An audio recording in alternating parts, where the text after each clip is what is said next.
Acho que está tudo certo, acho que vocês estão vendo. Qualquer coisa vocês me avisem, por favor. Então é isso. Hoje a gente vai falar sobre um tema que é bem interessante para a gente conversar e tem bastante a ver com o que a gente conversou no encontro passado. A gente vai falar sobre musealização e patrimonialização. Eu sei que quando a gente ouve a palavra musealização, nem sempre a gente está familiarizado com ela, ou a gente ouve bastante, sabe exatamente o que ela quer dizer, né?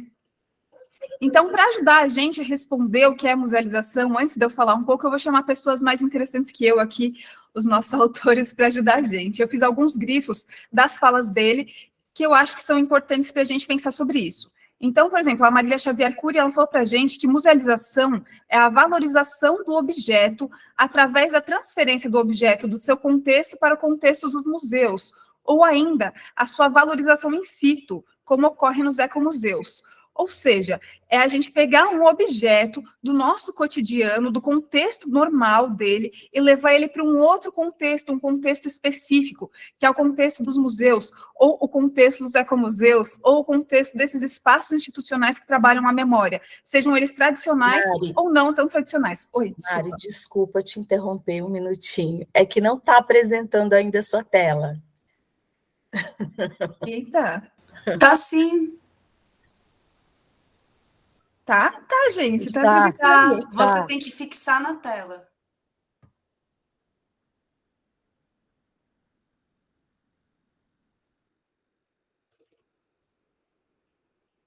Aqui tá.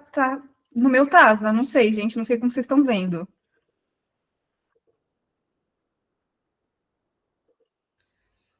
A gente está vendo pequenininho, Mari, não está a tela cheia. Tem que fixar a tela. Isso, aparecem duas telas, né, com o seu nome, Mariana. Uma é você falando, a outra é a apresentação. Então, eu acho que é bom todo mundo clicar em fixar a tela na apresentação, aí você vê grande. Vejam aí se dá certo.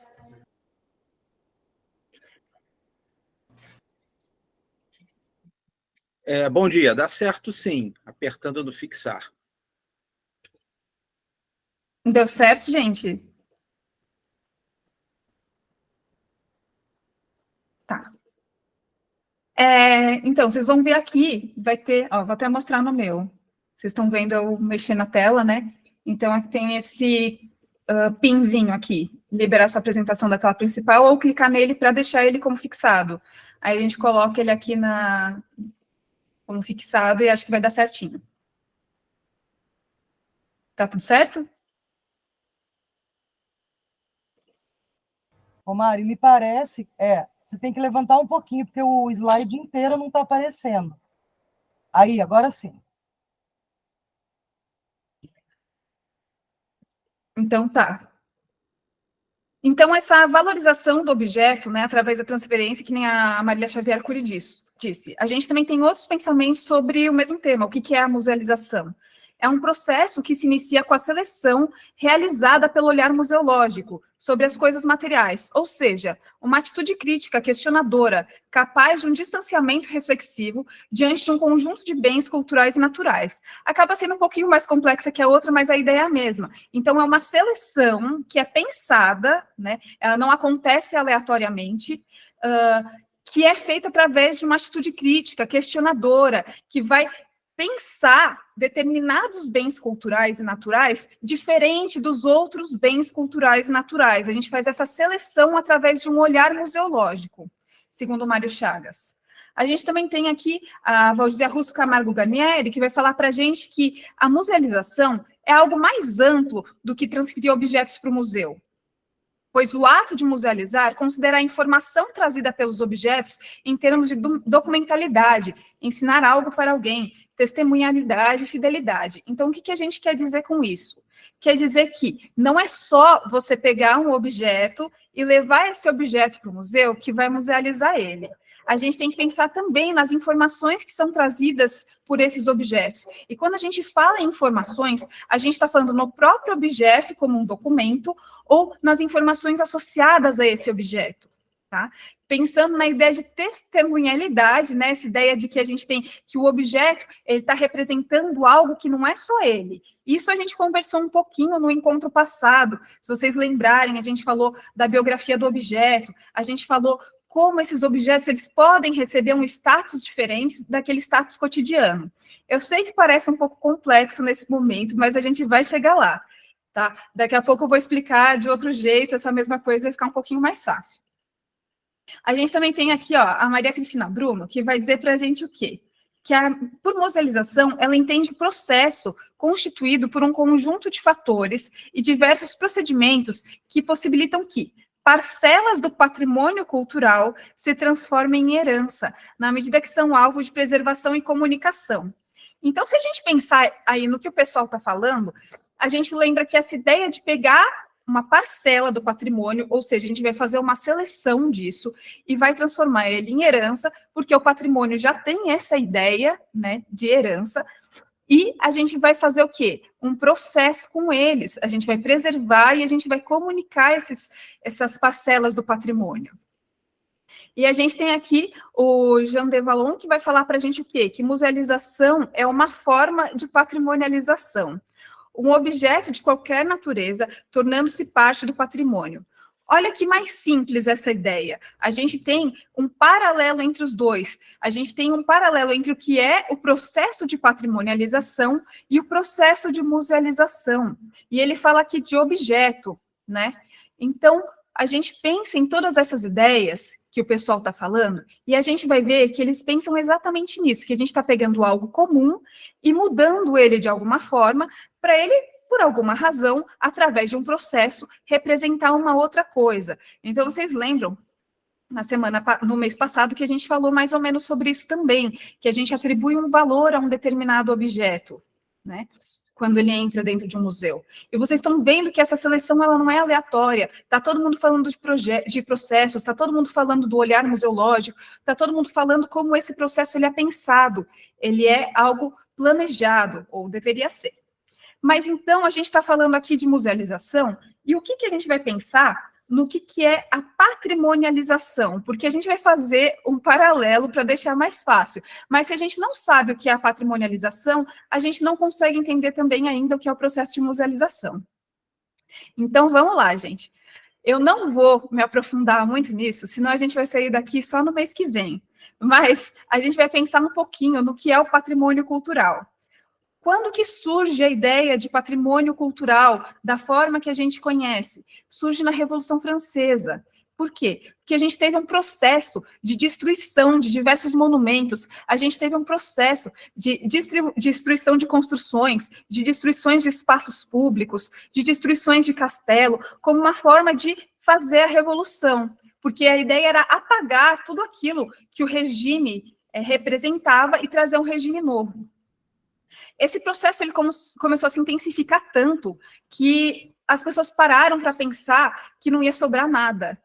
Então, para não apagar completamente o passado, eles começaram a pensar em formas de fazer com que esses monumentos, esses espaços, essas construções fossem preservadas. E aí surge a primeira ideia de patrimonializar algo. E é engraçado, essa palavra patrimônio, a gente pensa em coisas que pertencem a gente, né? Quando falece alguém na nossa família, a gente fala, puxa, a pessoa deixou um patrimônio e esse patrimônio vai ser a herança de alguém. A gente pensa como algo individual. E essa ideia desse patrimônio como um bem de alguém que vai passar para os seus descendentes, ele surge na Antiguidade Romana ainda. E quando a gente começa a pensar isso na Revolução Francesa, a ideia é a mesma. É algo que pertence a alguém e que vai passar para os seus descendentes. Mas a gente pensa como uma herança histórica, é algo que pertence à sociedade e vai passar para as gerações futuras. Isso fica claro? Depois, qualquer coisa, se ficar alguma dúvida, vocês conversam comigo. Então, a ideia de patrimonialização é exatamente essa, preservar algo para manter o mais próximo possível de uma representação de uma determinada época, para aquilo ser uma herança para as próximas gerações, tá? Então, a patrimonialização, Assim, ela se configura como um ato que incorpora a dimensão social, o discurso da necessidade do Estatuto da Preservação.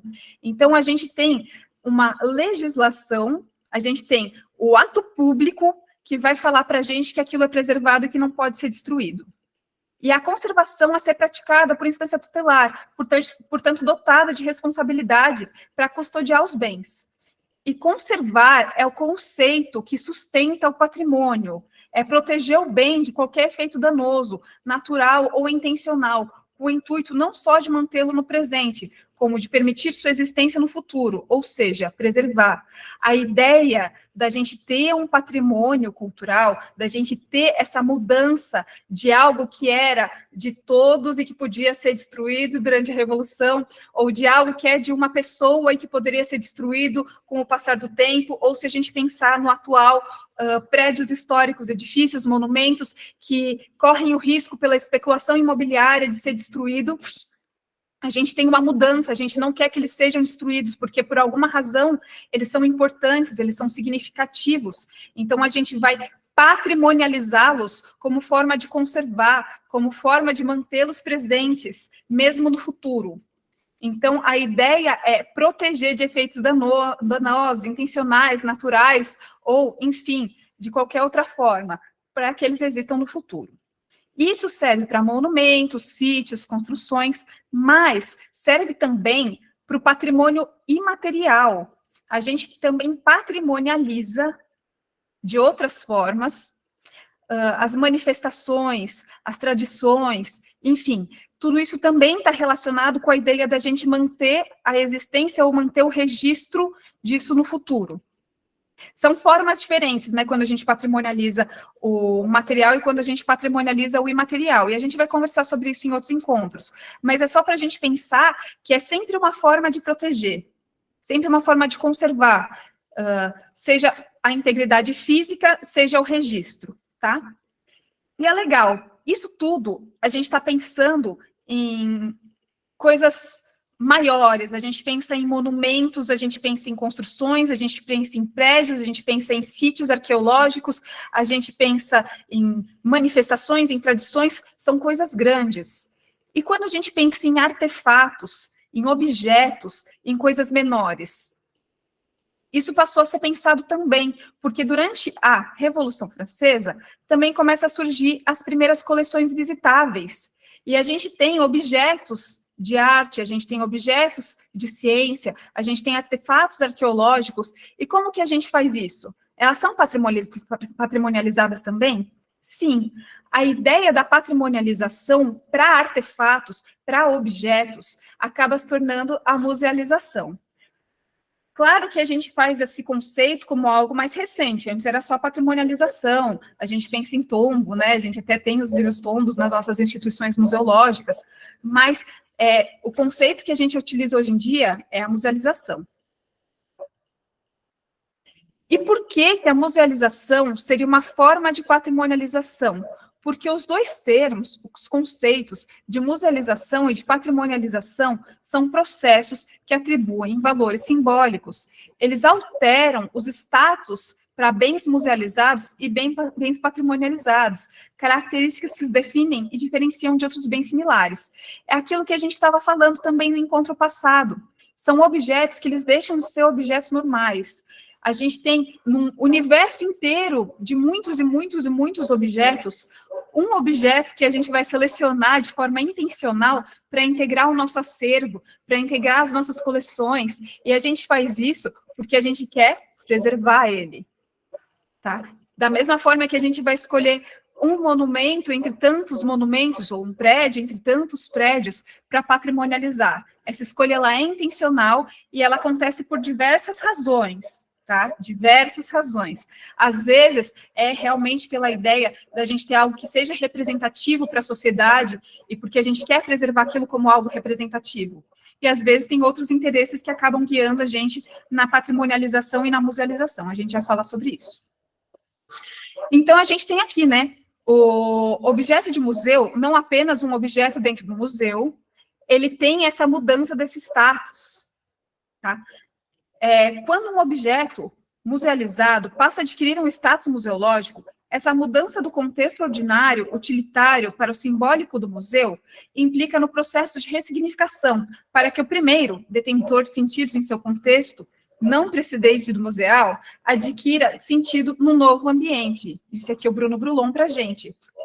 E o que ele quer dizer com isso? É isso que eu estou falando. Quando a gente seleciona um objeto para entrar no nosso museu, e quando eu falo entrar no nosso museu, não é colocar ele dentro, é ele passar por todo um processo, ele adquire esse status diferente, um estatuto museológico, ele faz essa mudança do contexto ordinário dele. O que é um contexto ordinário? É onde, por exemplo, a minha caneta, ela é uma caneta normal e ela serve para escrever. A gente usa ela, a gente pode comprar várias canetas iguais, a gente pode abrir uma loja de canetas e vender várias canetas iguais, a gente pode abrir uma papelaria com canetas iguais. Ele é um objeto ordinário, ele é um objeto comum. Quando a gente pega essa mesma caneta, normal, chato, sem graça, e a gente coloca ela dentro do museu, porque a gente passou por todos os processos de musealização, que hoje eu vou explicar um pouquinho. A gente selecionou intencionalmente, a gente acha que isso aqui vai contribuir para a nossa coleção, a gente acha que isso aqui tem a ver com a nossa coleção. A gente vai dar para ela um novo significado. Ela vai deixar de ser uma caneta normal que eu uso para escrever. E ela vai adquirir outros infinitos significados. Ela vai ser algo representativo. Ela pode significar uma época. Então, essa caneta aqui é de 2020. Daqui a 30 anos, as canetas elas vão ser diferentes dessa caneta. Não vai ser mais a mesma coisa. Então, ela está representando um momento da nossa história. Ela pode contar para a gente a história da escrita, ela pode contar para a gente a história das mudanças de material, ela é de plástico, mas as canetas antes eram de metal, a gente antes usava pena, enfim. Ela vai ter um outro contexto. Ela não é mais um objeto ordinário e utilitário. Ela não vai ser mais usada. Ela é simbólica. Ela é ressignificada. É isso que o Bruno Brulon está dizendo aqui. Então, ela muda, né, os seus sentidos, do seu contexto precedente no museal, que é o contexto de caneta normal, chato, sem graça, que eu uso para escrever na minha agenda, numa nota, enfim, qualquer coisa que eu queira. E ela ganha um novo sentido nesse novo ambiente. E aí, a gente tem uma coisa engraçada que acontece nos museus, né? Porque o próprio ambiente do museu já acaba fazendo a gente pensar nessa mudança de status. Imediatamente, se a gente pega um objeto qualquer, mesmo que ele não passe por processo nenhum, e coloque numa vitrine, as pessoas vão olhar aqueles objetos utilitários com novos olhos. Tá? Então, eu trouxe até aqui essa imagem engraçadinha, mas a gente tem outras imagens muito semelhantes a essa, que é um cara que viu um óculos no chão no Museu de Arte, achou que era uma peça de arte contemporânea e foi tirar uma foto. A gente também vê isso acontecendo em outras situações, tem vários memes na internet sobre isso, tem várias imagens, notícias na internet. E por que ele faz isso? Porque ele está sendo tonto? Não, porque ele está acostumado a entrar em um museu e ver cada peça dentro de um museu com um significado diferente do significado que elas têm. Então, da mesma forma que uma privada ou um mictório pode ser uma obra de arte, quando a gente atribui um significado para ela, o óculos também poderia ser. Porque o ambiente do museu ajuda nessa atribuição do simbólico, tá? Apesar disso, o objeto que está dentro do museu, mesmo que ele ganhe essa característica simbólica, tipo esse óculos que está aí e foi, por um momento, atribuído como um objeto de museu, ele não é um objeto musealizado, tá? Ele é um objeto dentro de um museu. E essas coisas são diferentes por quê? Porque existe todo um processo, que é o ciclo de tratamento do objeto.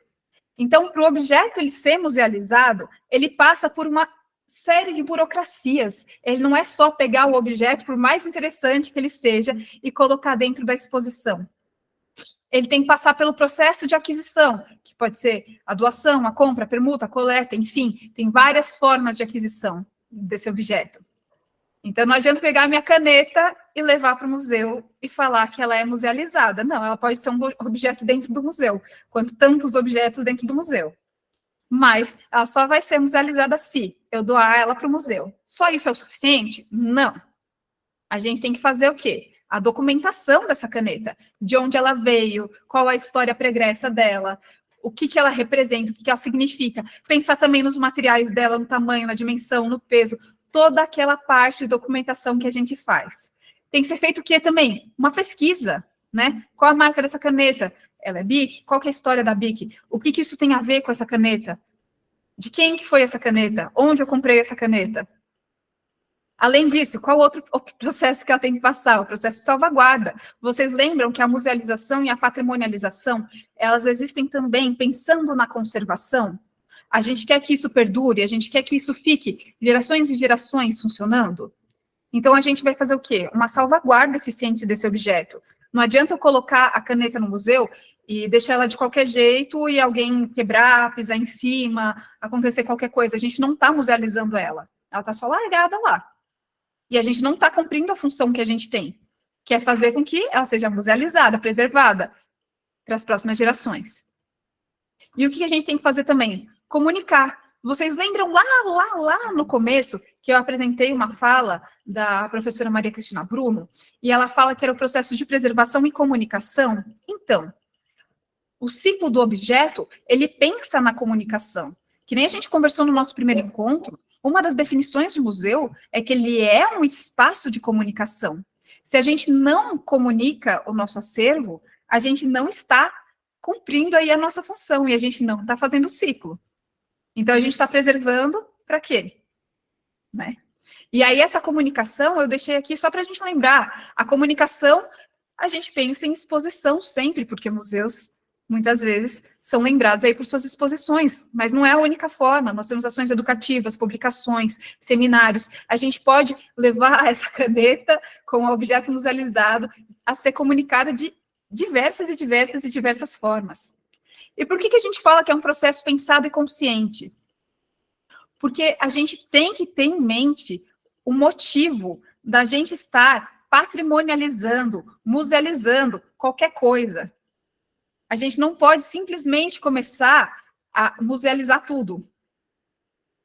Porque se a gente pensar bem, tudo é musealizável. A gente pode pegar qualquer objeto no mundo e musealizar, porque eles vão ter pelo menos uma das características que seja interessante. Documentalidade, testemunhalidade, autenticidade, raridade, beleza, riqueza, antiguidade, curiosidade, excepcionalidade, falsidade, banalidade, simplicidade. Qualquer característica pode tornar um objeto musealizável. E se o mundo inteiro de objetos pode ser musealizável, como que a gente vai separar o que é um objeto de museu musealizado daquele objeto do nosso cotidiano? Porque se tudo pode ser musealizado, e se tudo é musealizado, aí nada é musealizado. Se todos os objetos mudam de status e viram um objeto que representa algo, então nenhum objeto vai representar nada, porque todos eles vão ser iguais. A gente não vai ter a diferença de um objeto que é utilitário no nosso dia a dia para um objeto que representa alguma coisa simbolicamente. Tá? A gente não pode musealizar tudo. Por mais que a gente queira, a gente goste, a gente se interesse, a gente não pode fazer isso. Senão, a gente banaliza o processo e não serve para nada.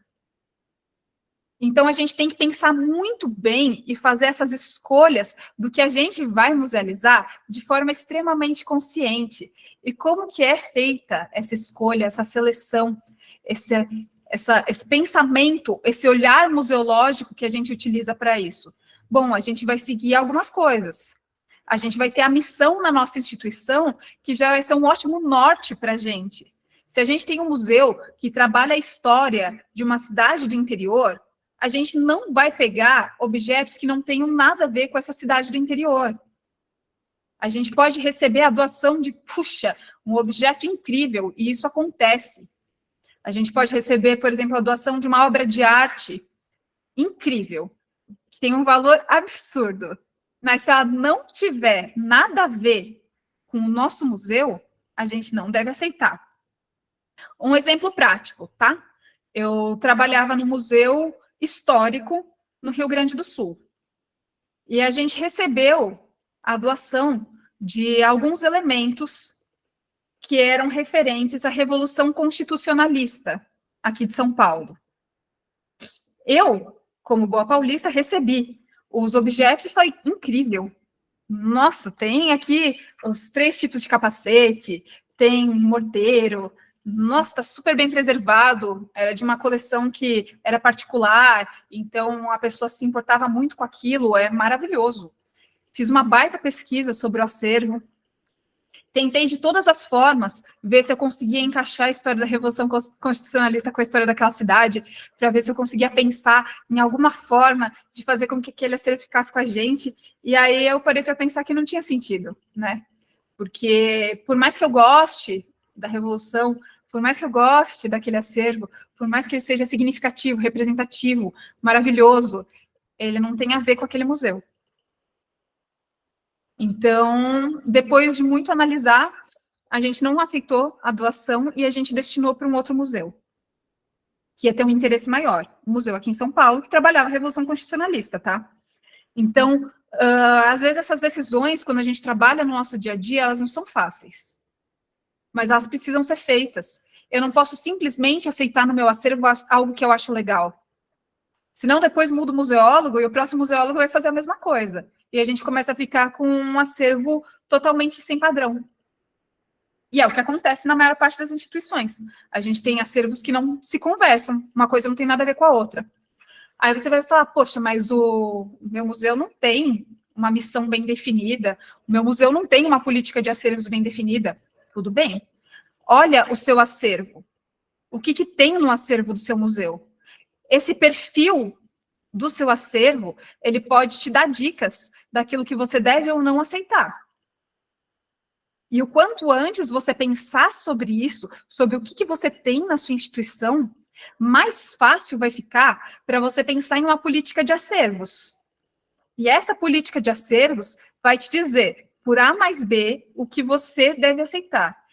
E não só você, porque o museu é uma instituição permanente e nós não somos permanentes. A gente muda, a gente sai, a gente morre. Só que o museu continua lá. Então, as próximas pessoas que entrarem nesse museu, eles têm que ter o mesmo norte, e eles têm que saber o que eles também vão aceitar. E o que eles vão aceitar tem que ser mais ou menos a mesma coisa que você está aceitando. E é claro que isso que eu estou falando, da gente ter um processo consciente, também significa respeitar outras características, não só a nossa missão. Significa a gente pensar se esses objetos, eles cabem mesmo no nosso acervo, eles cabem fisicamente no nosso acervo, qual o tamanho da nossa reserva técnica? De novo, o museu é uma instituição permanente. Se a gente começa a aceitar tudo o tempo inteiro, que tamanho que vai ter que ser a nossa reserva técnica? Ou a nossa exposição? Por isso que a gente precisa pensar muito bem naquilo que a gente está fazendo e como a gente vai fazer aquilo que a gente está fazendo. Por isso que a gente comenta, e vocês foram ver nas frases daquelas pessoas que eu apresentei, dos autores que eu apresentei, eles sempre estão falando de um olhar consciente, um olhar museológico, uma atitude pensada, porque isso não pode ser aleatório. Isso tem que ser realmente algo muito, muito, muito bem pensado. E aí a gente está falando na teoria, e a teoria é sempre muito bonita, né? Mas e se a gente pensar na prática? Vamos lá, meus amigos. Todos os museus que vocês conhecem possuem uma missão bem delineada? E os acervos dos museus que você conhece? Porque às vezes eles têm a missão, né? A missão está lá bonitona. No plano museológico, no regimento interno, até colada na parede. Mas o acervo desses museus, eles estão alinhados com essa missão? E mais, é um processo sempre consciente, esse processo de musealização, da gente pegar um objeto, colocar na nossa instituição, passar por todo aquele processo que eu comentei, isso quando passa, né, pelo processo. Mas vamos assumir e fingir que passa pelo processo todo. Ou, às vezes, é mais algo automático. Você recebe o objeto na instituição, coloca ele para dentro, tomba ele, coloca a ficha catalográfica se tiver, coloca no livro tombo se tiver, coloca, né, enfim, no banco de dados, que seja. Ou é algo também que segue motivações políticas, que segue outras motivações. Muitas vezes em cidades do interior acontece bastante isso, das pessoas quererem doar o acervo para o museu porque o acervo era de fulano de tal, e fulano de tal é uma pessoa muito influente na cidade, né? E você tem que aceitar aquilo? Como que você não aceita aquilo? Enfim, são situações do nosso cotidiano que elas acabam acontecendo e o processo não é tão pensado assim. Então, eu trouxe aqui essas ideias para vocês verem, para vocês pensarem o que está acontecendo nos lugares que vocês conhecem, nos lugares que vocês trabalham, o que vocês acham que acontece, né? Enfim, essa foi a última reflexãozinha aqui para a gente, mas vou parar aqui a partilha para a gente poder conversar direito. Mas a ideia foi exatamente essa, a gente poder pensar um pouquinho no nosso cotidiano, pensar um pouquinho nos processos de musealização, entender o que é o processo de musealização e entender como que funciona, né, essa relação entre musealização e patrimonialização. E aí eu vou, como sempre, deixar aberto para vocês conversarem comigo um pouquinho, para não ficar só eu falando, né, que é muito chato, é muito mais legal ouvir vocês, e é isso, vou beber uma aguinha.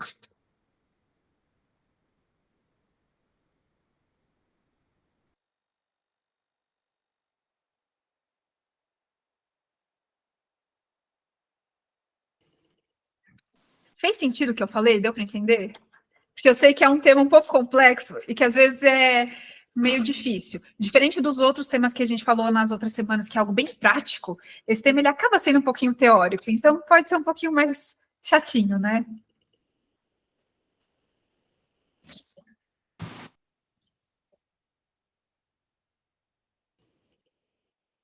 Pode falar, fica à vontade, Maria de Fátima. Bom dia a todos e a todas. Estão me ouvindo? Perfeitamente. A primeira questão que me moveu, digamos assim, Mariana, foi muito interessante tudo, já assisti no mês passado e agora de novo. É a questão da origem da peça museológica. Eu vou até ligar aqui, Xera. É a origem da peça museológica. Por exemplo, no Louvre, eu vi numa exposição, tá? Tem peças que não têm a origem, porque, vamos supor, foram colocadas ali a partir de uma compra, e talvez não seja uma compra tão legal assim. Agora, o próprio Museu d'Orsay está sendo compelido a devolver à família do Ambroise Voillard 2 ou 3 quadros para os herdeiros.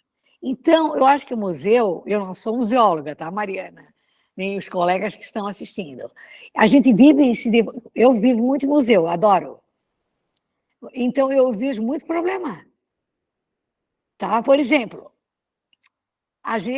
desde 1936, quando o Mário de Andrade convocou a Dina Dreyfus, ou a Dina Lévi-Strauss, para ministrar aquele curso de etnografia, é a questão das fichas dos museus. Nem sempre elas estão, no caso do Museu de Folclore, que ele queria, né? O curso era de etnografia, com a Dina Lévi-Strauss. A questão que se coloca é o seguinte: da onde ela vem? Isso que é a minha primeira pergunta. Eu olho para uma peça, para um quadro, para uma peça no Museu do Folclore, para uma exposição, eu sempre digo, da onde que elas vêm? Então, uma vez eu vi no Louvre, isso que me chamou a atenção, uma peça de uma exposição sobre os faraós, que ela não tinha origem, digamos, coleção desconhecida.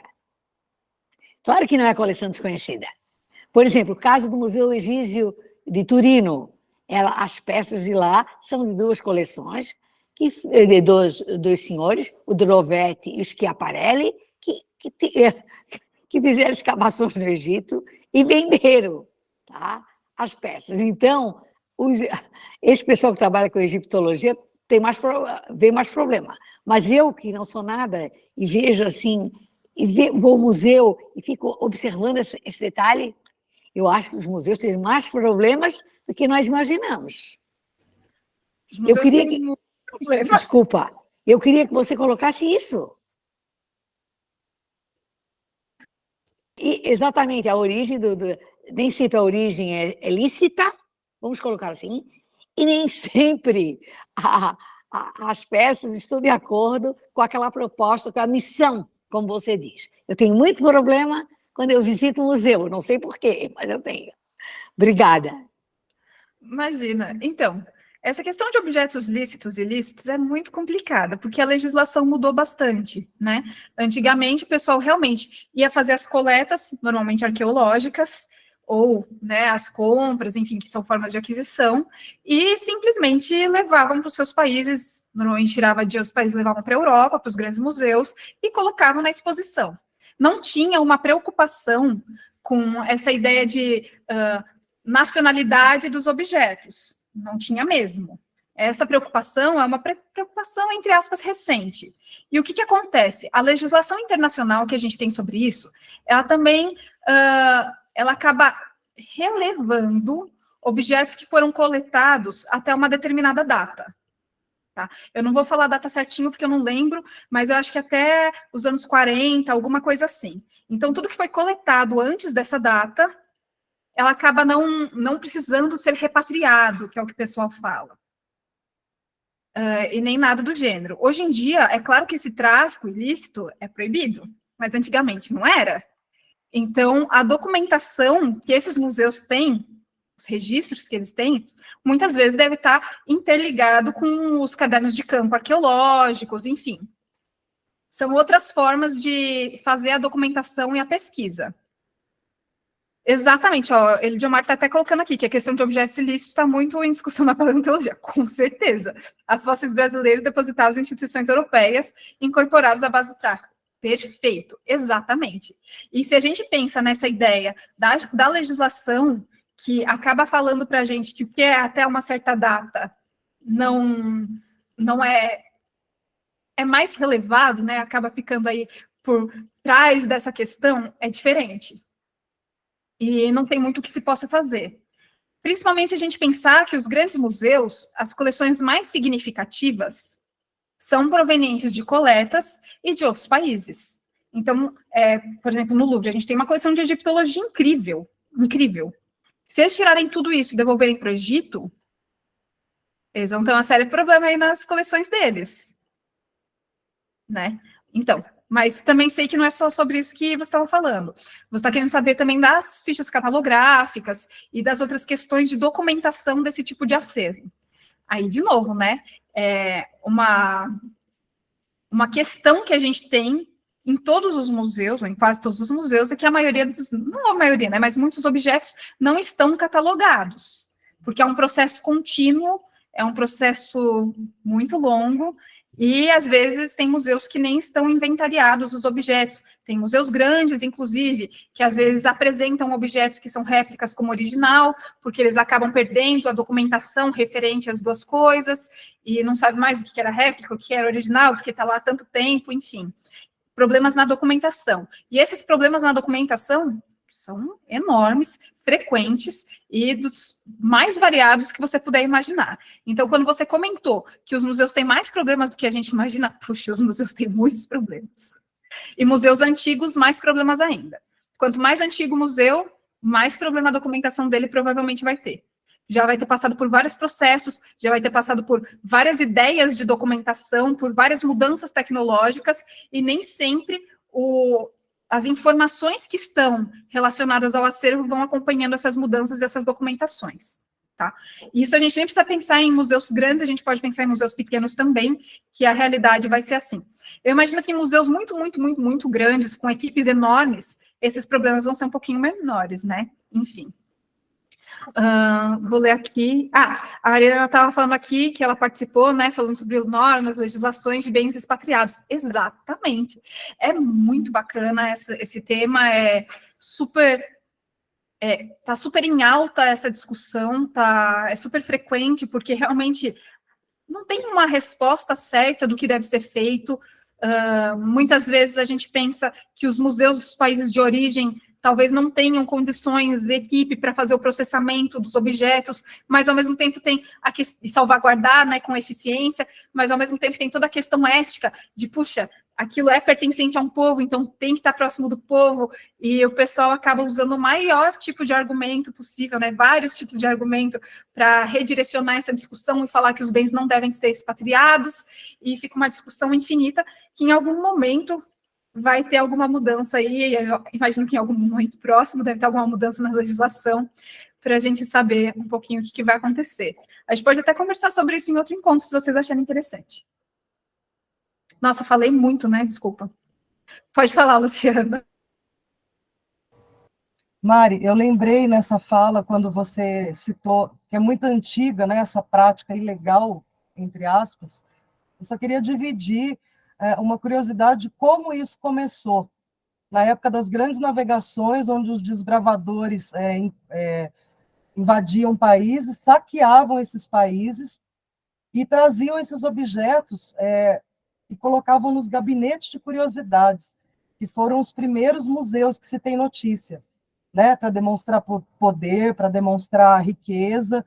E aí, aos poucos, esses gabinetes foram abertos ao público, mas essa ilegalidade começou há muito tempo atrás, né? E isso reverbera até hoje nos museus mais antigos e, por exemplo, o Louvre, né, que tem diversos tipos de coleções de diversos países diferentes. Então, só para lembrar quando que foi iniciado isso e como que foi. É isso aí. A gente tem que lembrar também que a gente, entre aspas, que nem você falou, na ilegalidade, porque antigamente não tinha essa ideia. Então, as coisas elas eram adquiridas e só levadas para as coleções e pronto. Normalmente coleções particulares que depois se tornaram abertas e visitáveis, mas a princípio eram coleções particulares.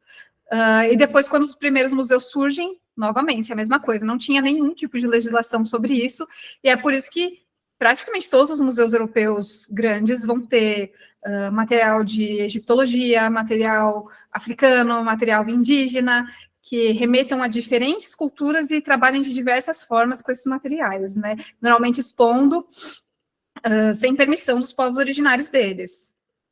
E aí também tem uma outra questão, né, que o pessoal acaba entrando e que também está sendo bastante discutida hoje, que é a ideia de como expor determinados tipos de objetos, determinados tipos de elemento. O Eliomar tinha comentado aqui de paleontologia, então se a gente pensa também em vestígios humanos, em coisas assim, às vezes eles são só expostos sem nenhum tipo de e arqueologia, né? Eles são só expostos sem nenhum tipo de cuidado ético com a forma que eles são expostos. Então, tem ossada de pessoas lá que são de determinadas culturas e que para aquela cultura eles precisam estar enterrados, cremados, enfim, eles estão expostos nos museus para as pessoas verem e fora desses contextos. Então, tem várias outras questões que surgem direto disso. O Elidia Martins está aqui especificamente quanto à arqueologia, a gente tem que ver já com os olhos um pouco mais críticos. Exatamente, né? E até porque a vida dos arqueólogos não são tão glamurosas quanto Indiana Jones, né?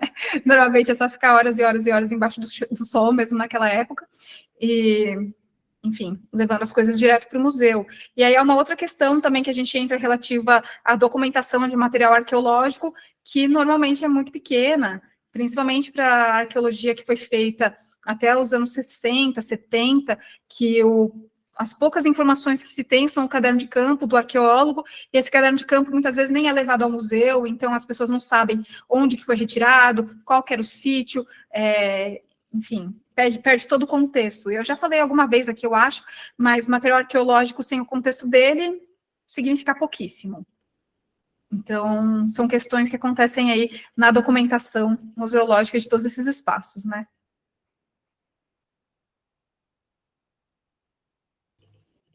Pode falar, Maria de Fátima.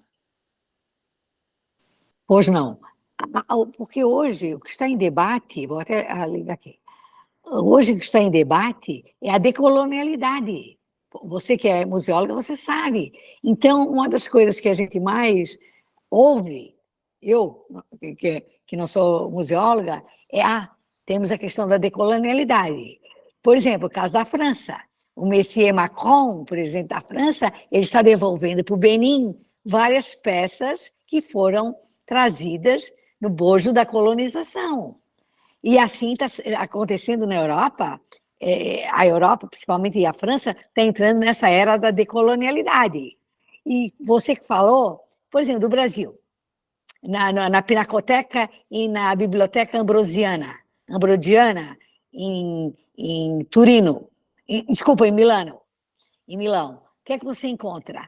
O manto tupinambá, que não tem nenhum no Brasil. Então, por isso que tem a Red List. Eu estava lendo, eu leio muita coisa, sabe, porque eu gosto do assunto. Eu sou historiadora de ofício. Você pega a Red List, agora do Brasil, que saiu agora, faz uns dias, você sabe, que é que tem não só obra de arte, mas também o barroco brasileiro está contemplado. Então, essas questões me interessam, porque eu acho assim, há muita dispersão, você que é museóloga sabe mais do que eu, há muita dispersão dos objetos da cultura material. Estou falando grosso modo, então, há vários objetos. Então, essa que é a questão. Como resolver? Eu sei que não é para mim, nem para ninguém, nem para você que é museóloga de carreira, resolver tudo, mas tem muitas coisas que nós temos que colocar. Da cultura material, e agora, mais assim, é interessante, a cultura imaterial, a partir da política levantada pelo Aloysio Magalhães, né, CNRC. Então, você vê como a gente aqui tem assunto, principalmente no Centro de Cultura do Folclore, né? Aí são os campos que eu não tive o prazer ainda de conhecer. Obrigada. Poxa, perfeita a sua colocação. Essa discussão, inclusive, né, que a gente está tendo, falando sobre repatriar e tudo, ela surge exatamente desse discurso que você está falando da decolonização. É fato, as coisas estão interligadas. Antes de surgir esse discurso, isso não era nem cogitado, né? A verdade é essa. A gente começa a ter essa ideia, essa mudança de pensamento por causa dessas novas perspectivas. Aí você comentou do manto tupinambá, e é bem complexo, né? Porque ele está lá, salvaguardado, e as pessoas querem trazer ele de volta. Só que o que falam? Por que não vão devolver? Né? Por que não querem devolver? Porque o nosso maior museu pegou fogo. Então, como que você vai justificar que a gente tem condições, mesmo sendo nosso, de acondicionar e de salvaguardar um objeto desses, sendo que o nosso maior museu histórico pegou fogo? É claro que vão esfregar isso na nossa cara sempre que a gente pedir o objeto de volta. E esse mesmo argumento é utilizado em diversos países, né? Quando a gente pensa, então, tem aquele museu enorme de história do Egito, que está sendo feito no Cairo, então eles estão montando diversas salas, eles estavam pedindo diversos objetos de volta para os grandes museus, mas vão utilizar o mesmo argumento. Vocês vão ter condições de salvaguardar isso? Porque o objeto está lá há 100 anos. Então, a gente começa a ficar numa situação também complicada, né? É uma discussão que não tem resposta. Porque é claro que a gente quer o manto tupinambá de volta, né? Mas e aí? Como justificar, sendo que o poder público não está amparando os museus? Sendo que a gente não tem, né, uma relevância, não tem uma visão de relevância dos museus como eles deveriam ter. A gente sempre fica numa situação complexa. Mas é só para provocar também essa discussão, claro. Não é uma coisa que eu acredito. Pode falar, Dom Danilo. Tudo bem? Vocês estão me ouvindo? Bom, eu acho que isso começou a partir do ICOM, né? Que é a Organização Mundial de Museus, que eu acho que ele já qualifica essas maneiras aí de repatriação, que eu acho que é muito importante, né? A gente tem um IFAM aqui no Brasil, e a gente sabe que a lei fala uma coisa, mas na hora da prática, né, não é aquilo que acontece. E eu acho que esses encontros, essas discussões, fortalecem a sociedade para que a gente faça que a lei seja cumprida. É que nem você estava falando do manto tupinambá. Está lá, mas eles têm a garantia por lei que eles estão conservando. Né? A partir do momento que o Brasil confirmar que vai conservar isso ao longo do tempo, e é um material muito complicado, porque é têxtil, né? Eu que trabalho na área de restauração, é complicado. Esses tempos atrás participei do evento lá em Pindamonhangaba, o gestor do museu estava falando que ele estava na internet, pesquisando sobre um quadro que estava lá no acervo, e esse quadro estava sendo leiloado na internet, no leilão oficial. E aí ficou aquela dúvida, o que eu tenho no meu museu é o original ou é o falsificado? Né? Como que alguém está leiloando um quadro que está aqui dentro? Né? E isso é uma ideia que há poucos anos, eu creio que uns 30 anos para cá, que a gente está começando a fortalecer essa ideia de museologia, essa parte de patrimônio, que não havia imaterial, né? Agora nós temos também o patrimônio imaterial, e o Frocore, ele acaba entrando muito nessa área de tradições, de cultura, e essas ideias são bem vistas, assim. Eu acho que a gente tem, sim, que discutir, tem que procurar apoio, né?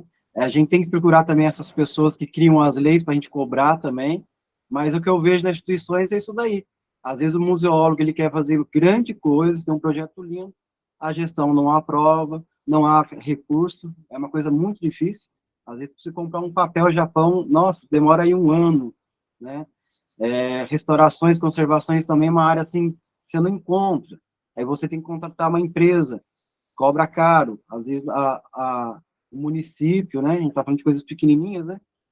E, às vezes, ele não tem essa ideia, o poder público, os gestores públicos, né? Mas existem leis, sim, né?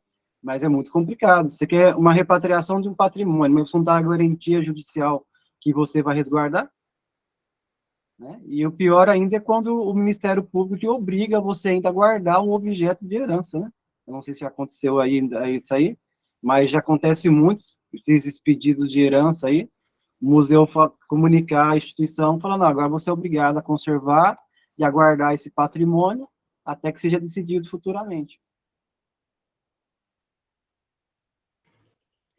Então, essas discussões elas precisam super acontecer em todos os sentidos, com todo mundo, pensando não só, né, nas coisas grandes que a gente está falando de repatriação, mas pensando nas coisas pequenininhas também, porque é que nem você falou, às vezes, no seu caso, você está comentando de um objeto que pode ser uma réplica e tal, mas às vezes a gente tem objetos que são roubados dos museus pequenos e são vendidos depois, principalmente coisas que são fáceis de afanar, como moedas, enfim. Vários museus que eu trabalhei teve casos de roubo, de acervo, de furto, de acervo, roubo e furto, né? Tanto os dois, né? Tanto armado quanto só a pessoa passar e levar. Diversas vezes mesmo. Então, são coisas que a gente sempre tem que ficar pensando e estudando e trabalhando e vendo o que a gente pode fazer. Vou falar para o Eliomar, que levantou a mão, conversar com a gente também.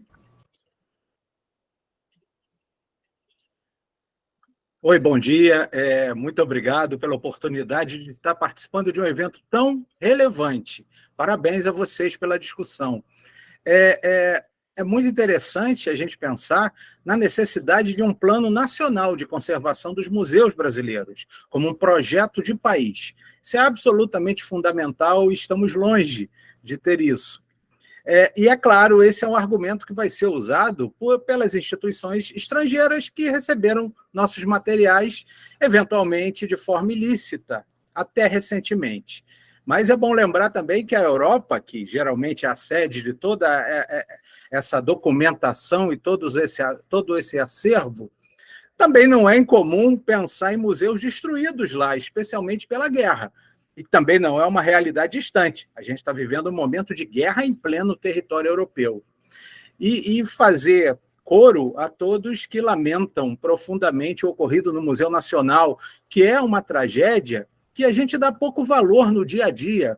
O Brasil se preocupa muito pouco com o que aconteceu, fala muito pouco, e precisamos bastante incentivar que a população entenda que a perda do acervo do Museu Nacional é uma perda para a humanidade, a nível mundial. Uma das maiores tragédias no campo da zoologia, que é o meu campo de trabalho, estudo dos animais, algo inestimável. E passado tanto tempo, desde do incêndio de 2018, o museu ainda não está reconstruído e a gente nem fala de acervo, que esse foi perdido para sempre. Não tem jeito. São discussões muito relevantes e é importante que essas discussões cheguem ao público, cheguem à sociedade como um todo. E agradeço demais o evento que vocês fazem no Museu do Folclore, que é uma forma de contribuir para um conhecimento mais geral de museu. Eu estou sempre encantado com a participação de vocês. Muito obrigado e parabéns. Poxa, a gente que agradece a participação, né? Eu ia comentar que, para mim, as suas colocações foram todas perfeitas, eu concordo. Nada impede que aconteçam tragédias em museus europeus também, né? Óbvio. Eu estava lendo aqui o caso que você falou do empréstimo que até 10 anos e ainda não foi devolvido. Isso aí é praticamente um roubo, né? Eles já devem ter mandado não sei quantos documentos solicitando a devolução e não tiveram resposta. É totalmente absurdo. Sobre a Política Nacional de Museus, a gente tem, né, o Plano Nacional Setorial de Museus.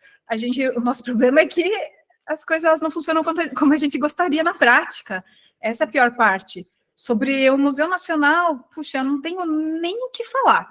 Eu acho um dos maiores absurdos que já aconteceram, e a pouca repercussão para o tamanho que foi, porque a gente teve ali 2 semanas, 3 semanas de forte repercussão e depois nunca mais ninguém fala nada. Quem não acompanha as redes sociais do museu, quem não acompanha os trabalhos que estão sendo feitos lá no museu, pouco sabe do que está acontecendo. O pessoal está fazendo aí um baita trabalho para reconstrução, um baita trabalho para recuperação de acervos, para restauro de acervos, para conseguir novos acervos, e é claro, nada disso vai suprir a falta do que foi perdido. Nada. Eles podem fazer o que eles quiserem. O museu, ele sempre vai ser uma lembrança daquilo que não se tem mais, infelizmente, né? E ele também vai funcionar como um memorial para a gente não esquecer. Na época que teve um incêndio, eu estava trabalhando em um museuzinho de cidade do interior que estava com problema na rede elétrica. E os fios antigos, encapados com tecido, como era típico da época, parcialmente interditado, e eu fui chamada para dar uma entrevista e eu fui proibida de falar sobre os problemas estruturais, né? Eu falei nas entrelinhas, mas não pude falar da forma que eu gostaria, porque o incêndio no Museu Nacional, ele também acaba fazendo com que a gente se lembre de todos os problemas que estão acontecendo nos outros museus. Ele era um lembrete para a gente cuidar melhor daquilo que a gente está fazendo. Por isso que também a gente está falando aqui, a gente está falando de musealização e patrimonialização, não adianta só a gente patrimonializar um prédio e fazer um museu lá dentro. Se a gente não der o devido suporte para ele, não vai servir para nada. Porque com o passar do tempo, várias tragédias vão acontecer. E quantas não acontecem, né? Acho que alguém tinha levantado a mão antes do Dom Danilo? Eu acho que sim, mas eu perdi. Desculpa, se levantaram, levanta de novo. Pode falar, Dom Danilo. Eu vou dar um testemunho. Em 2004 para 2005, eu fiquei sabendo, eu sou de Caçapava, cidade vizinha sua. Fiquei sabendo que existia um museu em Caçapava, chamado Ministro José de Moura Rezende. E eu descobri naquele ano que aquele acervo ia ser retirado do município, porque era um museu estadual, e ia ser levado lá para a USP, que normalmente diz que administram os museus aqui, né, estaduais. Aí, eu não tinha museologia, eu entendia pouca coisa, mas a área de restauração eu sempre participei, sou colecionador também. E aí, graças a Deus, com a ajuda daquela gestão do município daquele momento, junto com o governo estadual, eu consegui repatriar todos esses bens para que não fossem tirados. E aí houve o segundo problema, né? Ficamos 2 anos sem poder colocar a mão, não podia entrar dentro do prédio, não podia nada sair, até que isso tudo fosse legalizado. Resumindo, no final de todo esse processo, a gente descobriu que o prédio estava interditado. E a gente não tinha onde levar esse acervo.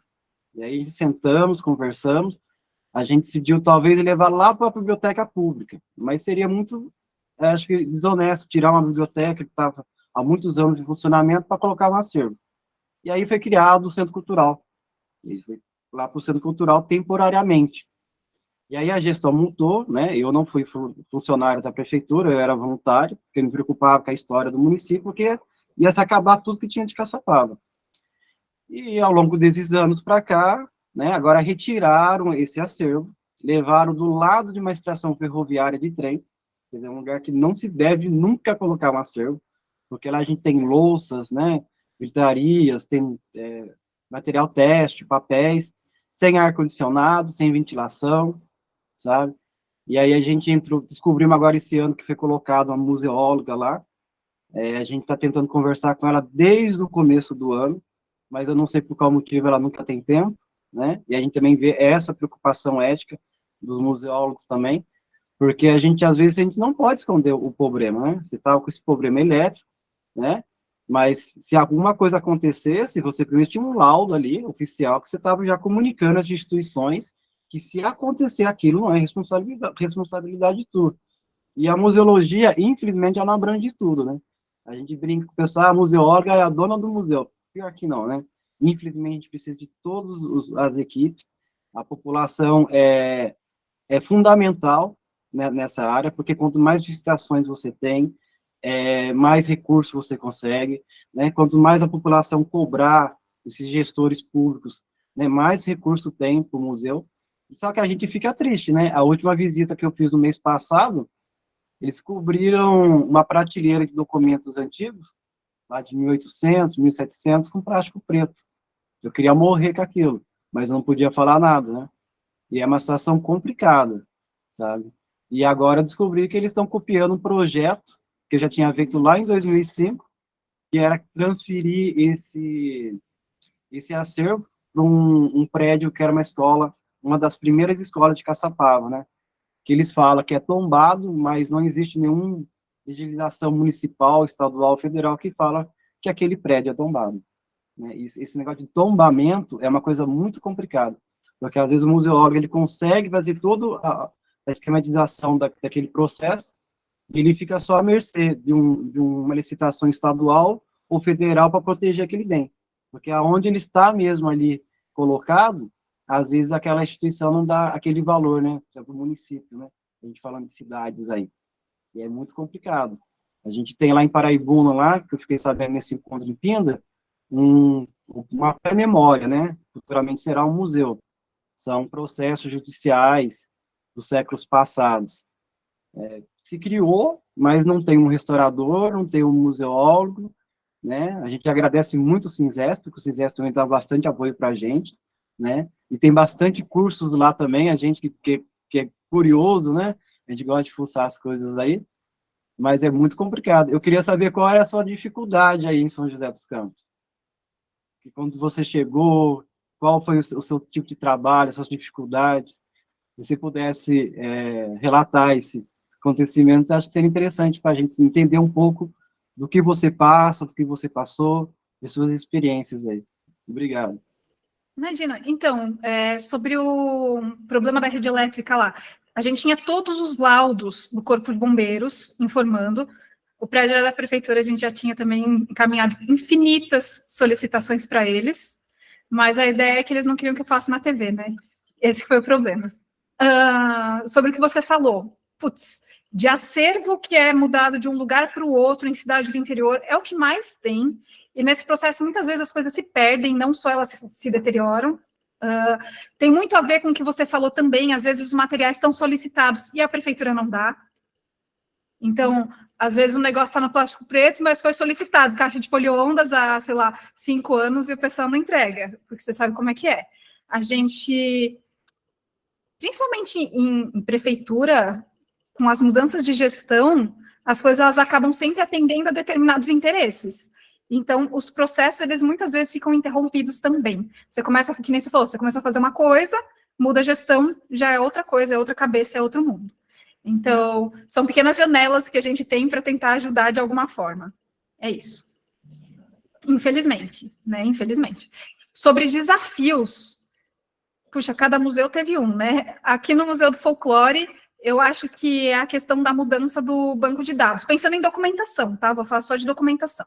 A mudança de banco de dados. Quando eu cheguei no Museu do Folclore, a gente estava com um banco de dados que chamava ArtU, ele não atendia às nossas necessidades institucionais. Sempre que a gente pensa em banco de dados, vários bancos de dados eles vão servir para várias coisas diferentes. E eles precisam atender sempre às nossas necessidades. Não é a gente atender a necessidade do banco de dados. O banco de dados está lá para servir a gente e facilitar o processo de busca e o processo de recuperação de informação, tá? Então, a gente teve uma avaliação sobre esse banco de dados e a gente optou por fazer uma troca. E a gente está, desde então, nesse processo de troca. Claro que com a pandemia, com tudo que aconteceu, a gente tem uma dificuldade maior, mas, puxa, a gente está fotografando todas as peças do acervo, é um processo muito longo, então é uma dificuldade. O que acontece? A gente tem um espaço de reserva técnica muito reduzido. E aí, de novo, lembra que eu comentei que o processo de musealização ele é consciente? A gente não pode aceitar novas peças no nosso acervo por enquanto, porque a gente não vai ter onde colocar. E também porque a gente está fazendo essa mudança de banco de dados. Então, se a gente começa a aceitar um monte de acervo, a gente não vai conseguir processar isso. A gente não vai conseguir inserir isso rapidamente no nosso banco de dados, a gente não vai conseguir fazer o tombamento, a gente não vai conseguir fazer o inventário, e a gente não vai conseguir fazer todo aquele processo de musealização que eu estava falando. Então, eu acho que no Museu do Folclore, esses estão sendo, né, os maiores desafios quanto à documentação, mais do que qualquer outra coisa. E o nosso espaço também de reserva técnica, que é muito reduzido. A gente tem 2 reservas técnicas bem pequenininhas, principalmente considerando a quantidade do acervo. Então, é isso. Mas cada lugar tem a sua aventura e os seus desafios, né?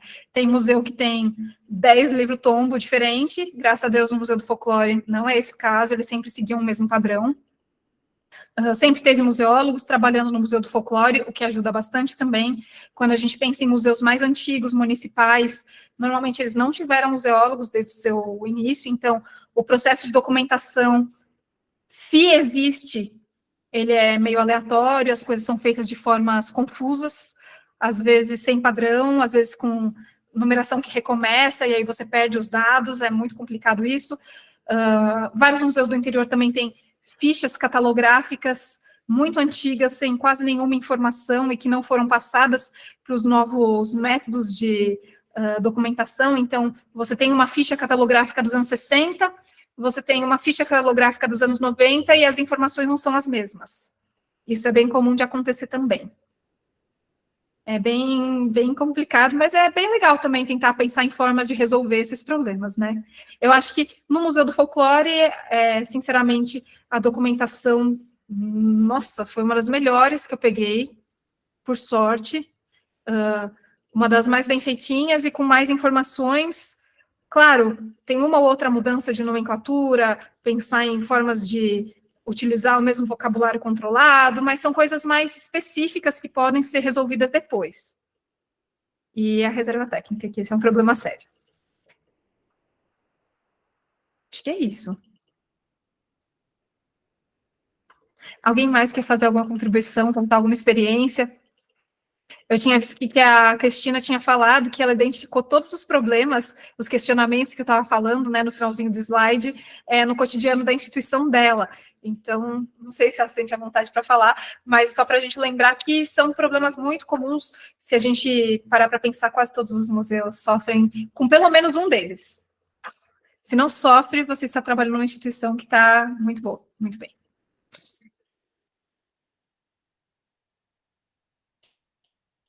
Então, não sei se alguém mais quer falar alguma coisa. Se ninguém quiser mais... pode falar, Eliette. Oi, bom dia. Não sou museóloga, não tenho nada a ver com essa história. Não trabalho em museu, mas eu sou uma professora apaixonada por museu. E eu estou fazendo uma dissertação e tem um material que, para mim, é digno de museu.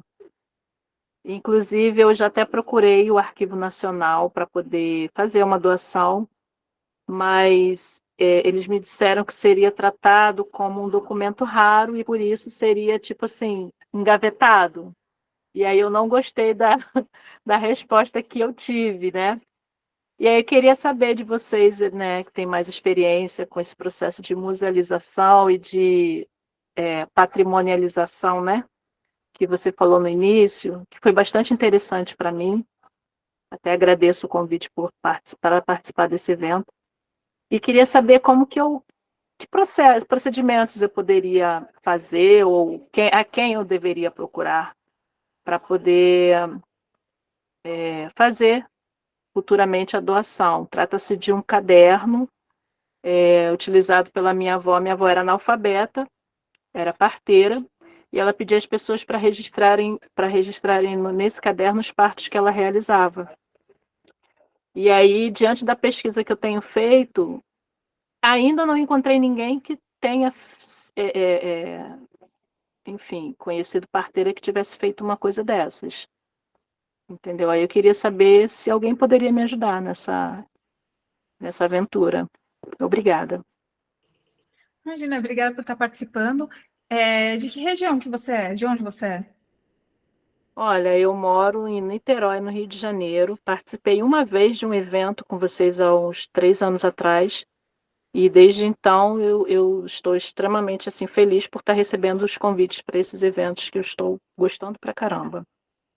Poxa, muito bom saber que você já tinha participado de outros eventos, que bom que você está participando. Eu ia até comentar que se a sua mãe fosse daqui, de São José, que a gente teria super interesse no material. A gente fez uma exposição sobre parteiras tradicionais no ano passado, tá? A gente fez um levantamento da região. Eu participei do evento online com vocês, mas eu não pude participar da exposição. Então, a gente quis trabalhar bastante esse tema, né, no ano passado, e para a gente seria super interessante, mas por você de outra região, vai acabar destoando no nosso acervo. De repente, se você conversar, eu vou até fazer uma pesquisa de outros espaços que podem receber esse tipo de doação, mas eu acredito que poderia ser em algum tipo de museu ou arquivos da região. Eu acho que com certeza eles vão ter interesse, acho mesmo. Depois me deixe seu contato, que a gente conversa.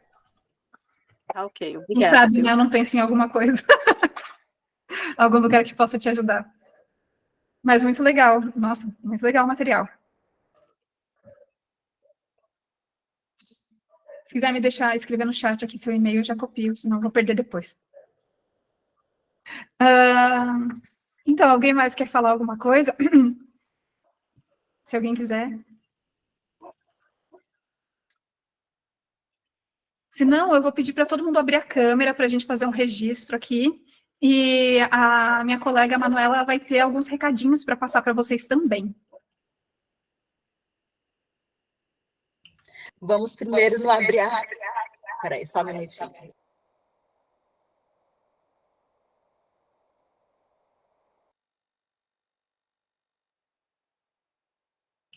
Eu estou com 2 telas abertas e estava dando eco. Eu vou primeiro pedir para todo mundo abrir a câmera para a gente tirar uma foto e depois eu dou os recadinhos.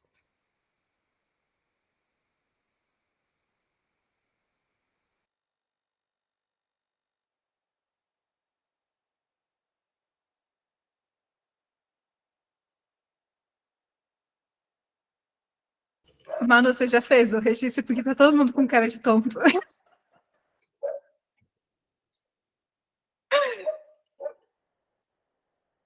Paredinho esperando.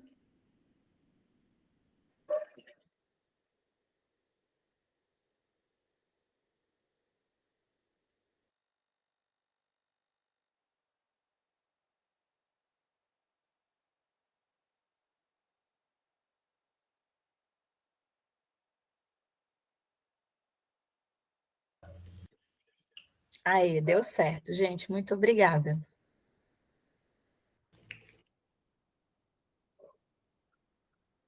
Gente, eu queria muito agradecer a participação de todo mundo, tá? A Manu vai fazer aqui, vai falar os recadinhos, mas eu queria realmente agradecer. Obrigada por compartilharem as experiências de vocês. Sempre muito legal ouvir as ideias, os pensamentos. Bacana mesmo. Espero que vocês tenham gostado. Agora a Manu vai falar alguma coisa, espera aí.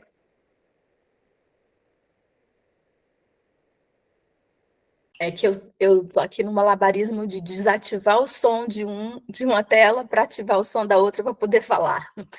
Então, vamos lá, gente. Os recadinhos, eles são apenas 3. Qualquer dúvida que vocês tiverem a respeito dos certificados, vocês podem mandar um e-mail para o nosso contato, que é contato@museudofolclore.org, Os certificados, eles estarão disponíveis dentro de pelo menos uns 5 dias, né? A gente vai enviar pelo Simpla para quem fez inscrição. É muito importante, todos os encontros, fazer inscrição e permanecer pelo menos 70% do tempo do encontro, porque a gente tem uma contagem de tempo de permanência de quem faz inscrição para poder emitir o certificado. Então, é importante se atentar a esse detalhe também. O link para o próximo encontro já vai estar disponível, a gente vai enviar por e-mail para todos que estão por aqui, para já se inscrever previamente.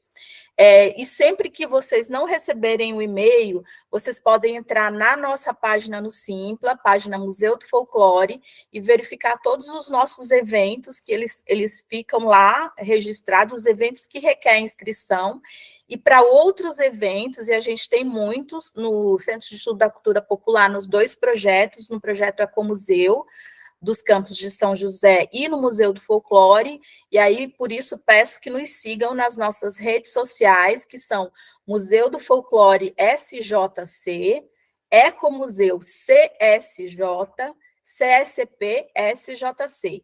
Eu coloquei aí no chat, todas as nossas redes sociais, elas têm esse arroba. O próximo encontro será no dia 25 de abril, no mesmo horário, a inscrição pelo Simpla. A única coisa que muda lá no link de inscrição, que é Terças com Museologia 3, né? Aí vai ser 4, né? Que esse aqui está sendo o 3º. A única coisa que muda. E é isso. Qualquer dúvida, vocês podem enviar um e-mail para a gente no contato@museudofolclore.org. Obrigada pela participação de todos. Esses encontros estão sendo muito, muito, muito bem aproveitados. A gente está tendo muita inscrição e muita participação, sempre acima de 30 pessoas participando, o que é muito gratificante para a gente. Como nesse encontro estamos envolvidos todos os funcionários do Museu do Folclore, mas mais ativamente eu e a Mari, na coordenação desse programa em específico, a gente fica muito feliz com a grande procura e participação de todos, e continuem, se puderem divulgar também o nosso trabalho. Como eu falei, a gente tem várias outras atividades nos outros projetos do Centro de Estudo da Cultura Popular também. Obrigada, e eram esses os recados. Obrigada, gente. Então, até o mês que vem, já espero vocês. O Márcio disse aqui que está ansioso, eu também já estou ansiosa para o próximo encontro, a gente se vê. Até logo.